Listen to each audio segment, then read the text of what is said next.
Você estuda, coleta referências, pensa, projeta, usa as ferramentas certas, você cria e quando você olha o que você faz, sente que tá faltando alguma coisa. Não sabemos o que é, mas faz falta. E isso, no fim das contas, é o que mais confunde. Olhando racionalmente, tudo parece que tá certinho, né? Você fez o que te disseram pra fazer, você seguiu o caminho correto, você consumiu o que tava em alta, salvou um monte de ideia, você fez até aula com quem é referência. Só que o resultado não tem muito peso, não tem identidade. Não te dá aquela sensação de, caraca, isso só poderia ter vindo de mim. Teve uma fase na minha vida criativa que eu tava exatamente nesse ponto. Isso que me levou a fazer esse vídeo, inclusive. Eu produzia bastante, eu me sentia tecnicamente bom e pra mim eu tinha excelentes referências guardadas que eu podia acessar sempre que eu precisava criar alguma coisa. Só que quanto mais eu produzia, mais eu tinha a sensação de estar andando em círculo, sabe? Como se eu estivesse sempre ralando e chegando no lugar que eu já tinha visto antes. As minhas criações eram muito parecidas entre si. E por muito tempo eu achei que isso era cansaço, que era falta de foco, ou que faltava alguma habilidade específica pra mim. Só que um dia a maturidade veio e clicou na minha cabeça. O problema, na verdade, estava no que eu consumia todos os dias. E eu não estava percebendo o impacto disso. Eu entendi que referência não é só inspiração, como eu pensava. É treino. Tudo que você consome educa o seu gosto, mesmo quando você não tá nem prestando atenção direito. As mesmas músicas, os mesmos tipos de filmes, os mesmos criadores, as mesmas séries. E aqui, pelo amor de Deus, eu não tô questionando a qualidade do que você gosta. Eu tô falando da frequência que você consome as mesmas coisas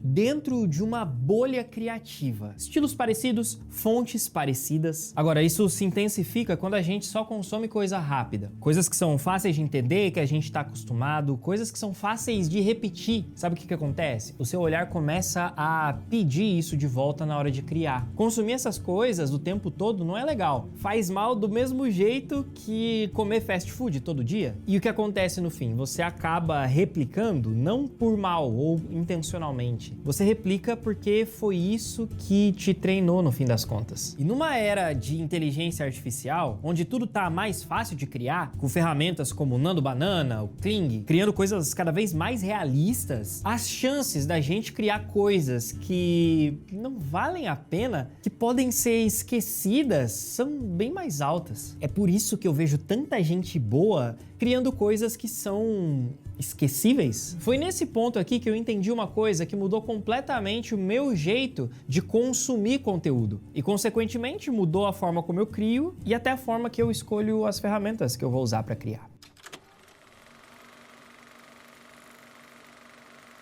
Quando eu percebi isso, ficou muito claro pra mim que referência é treinamento também. Você não consome alguma coisa e sai ileso. O que você consome vai ficando e vai moldando, sem você perceber, o jeito que você julga, que você toma decisões, que você cria. E o problema é que hoje a maioria das coisas está sendo feita para ser consumida rápido. Rápido de entender, rápido de repetir e rápido de esquecer. Eu li uma notícia esses dias que a Netflix está pedindo para os escritores de conteúdo escreverem para pessoas desatentas. Porque agora tá tão normal a gente assistir uma série com um celular na mão, vendo a série numa tela e rolando no Instagram na outra tela. E a gente vai consumindo isso sem questionar o porquê. E isso escancara que o problema não tá muitas vezes na técnica, mas no repertório. E o segredo tá nisso daí. Repertório. O grande erro é que a gente tende a pensar que repertório cresce com volume. Eu acredito que repertório cresce com profundidade. Vem às vezes de você consumir uma mesma coisa mais de uma vez, não somente porque você gostou, mas para tentar entender com muita atenção e cuidado por que que aquilo funciona, por que que foi feito dessa forma, por que que aquilo existe. Passei por uma experiência dessa assistindo recentemente o documentário de Stranger Things, que fala da criação da última temporada.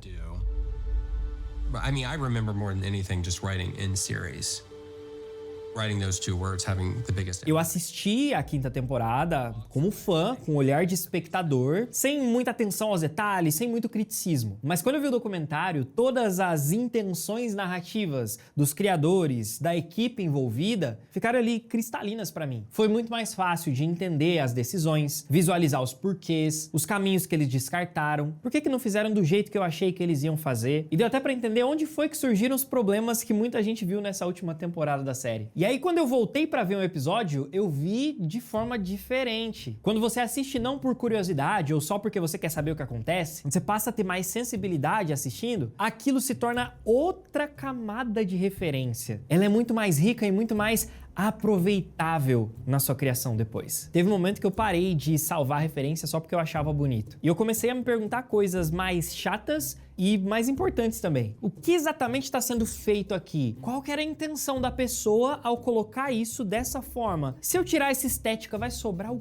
quê? Esse tipo de pergunta não deixa o processo mais rápido, não. Pelo contrário. Mas pelo menos ele deixa o processo mais honesto pra mim, que tô consumindo. E que vou criar a partir disso depois. E foi com essa decisão que as coisas começaram a mudar pra mim. Inclusive a forma como eu escolho onde que eu vou me colocar durante o meu processo criativo. Sabe como eu fazia antigamente, quando eu precisava criar um vídeo? Eu visitava um monte de sites sem contexto nenhum, pra tentar encontrar uma referência que eu ia bater o olho e falar, nossa, eu vou fazer desse jeito. Eu entrava no Vimeo e pesquisava sem rumo. Eu entrava no Behance e fazia a mesma coisa. Pegava meu celular, entrava lá na pasta de salvos do Instagram e de repente eu percebia que eu tava vendo memes que não tinham nada a ver com que eu tava procurando de fato. Eu parei de fazer isso porque eu percebi que isso tava cansando o meu olhar mesmo. Eu tinha que tomar muita decisão ao mesmo tempo enquanto eu tava tentando ali filtrar o que era bom e o que não era, até eu encontrar o que de fato eu queria encontrar. Então hoje eu prefiro trabalhar dentro de espaços que são muito mais organizados e pensados para isso. Lugares que já tenham uma curadoria de fato, onde as referências estão separadinhas, elas não ficam brigando entre si, tem um ponto de partida minimamente bom. Tem uma ferramenta que eu gosto bastante que se chama Frameset. Ela tem um monte de filtros diferentes para o tipo de conteúdo que eu quero encontrar como referência para o trabalho que eu estou executando. Eu faço a mesma coisa no iCandy.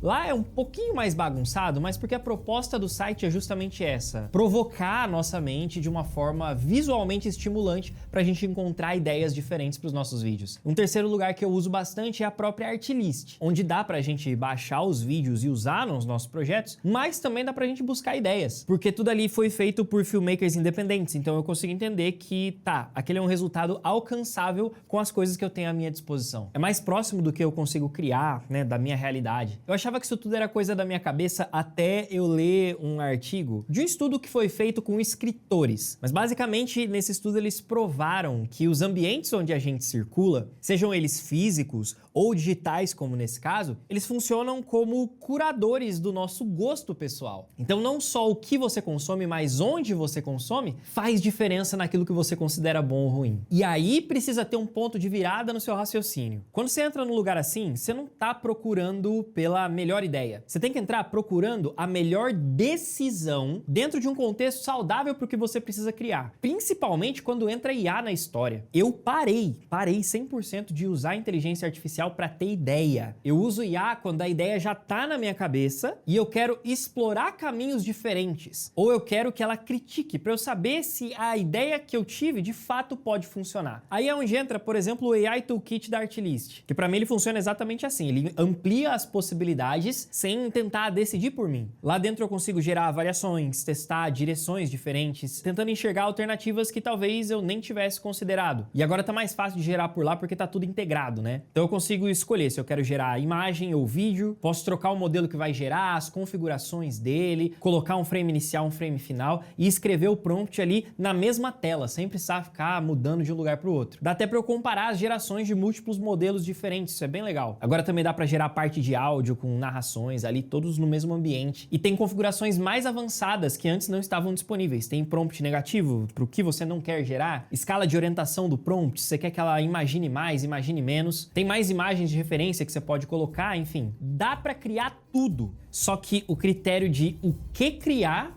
continua sendo humano. Se o seu olhar tá mal treinado, cara, nenhuma ferramenta resolve, tá? Agora, se o seu olhar tá bem treinado, a ferramenta vira coadjuvante no processo. E isso já tá mais do que provado em vários estudos científicos. Um desses estudos provou que a IA generativa aumenta muito a nossa criatividade individual, só que em dado momento ela pode reduzir a diversidade coletiva de conteúdos que são de fato inovadores, porque no fim das contas, todo mundo vai caindo na mesma bolha. E esse foi o ponto que eu entendi por que tanta gente boa, tecnicamente falando, acaba criando coisas que não ficam na nossa memória. Não é falta de estudo, não é falta de ferramenta, não é falta de técnica, pelo contrário. Muitas vezes, o repertório dessa galera foi formado num terreno muito próximo do meu. E isso faz com que o que eu estou vendo deles seja próximo de outras coisas que eu já consumi. E por isso não faz muita diferença no meu cérebro. Só que aí tem um problema, quando isso vai se repetindo com várias pessoas diferentes, com vários criadores, deixa de ser um problema individual e passa a ser um problema coletivo na nossa área. Vira um padrão que a gente tem que estar disposto a quebrar.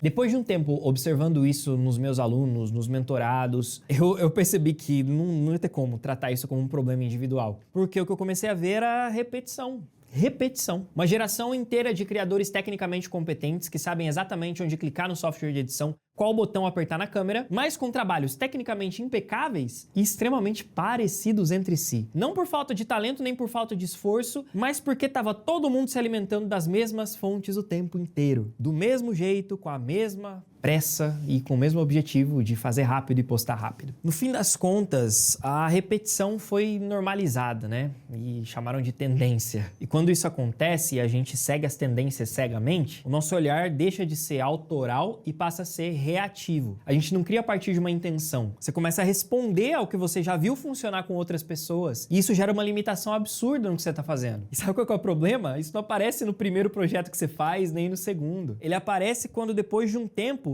tudo que você está fazendo parece muito certo, só que você e talvez a sua audiência começa a questionar. Será que isso era realmente necessário de existir? Eu acredito que a criatividade não morre por falta de ferramenta. Olha quantas ferramentas novas estão surgindo. Tô falando, eu entro lá na Artlist e sempre que sai uma ferramenta de IA nova, eles já atualizam e aparece lá pra gente escolher. E aí você começa a comparar porque as suas criações antigas ficam salvas lá dentro também, e você percebe que as IAs conseguem te entregar um resultado tecnicamente melhor. Inclusive, enquanto eu tava gravando esse vídeo, eles lançaram mais um modelo de inteligência artificial, o Artlist Original, que foi treinado com as imagens da própria Artlist. Ele gera resultados bem cinematográficos e vale bastante o teste. Mas se você só cria a mesma coisa, do que adianta? Pra mim, de verdade, a criatividade morre quando o nosso repertório deixa de ser desafiado. Quando você para de se expor a coisas que te exigem atenção. Você quer um exemplo claro disso? Olha só, eu te desafio a terminar de assistir esse vídeo aqui e ouvir um estilo musical que você não tá acostumado e que seja difícil de digerir. Pode ser música clássica, jazz, música experimental, alguma coisa que tá fora do teu padrão. Sabe qual que é a minha aposta? Que com os padrões de consumo que a maioria de nós tem hoje, é bem provável que você não consiga ouvir até o final. E não é porque é ruim, não, porque você simplesmente não gosta. É que você não está acostumado a ser provocado.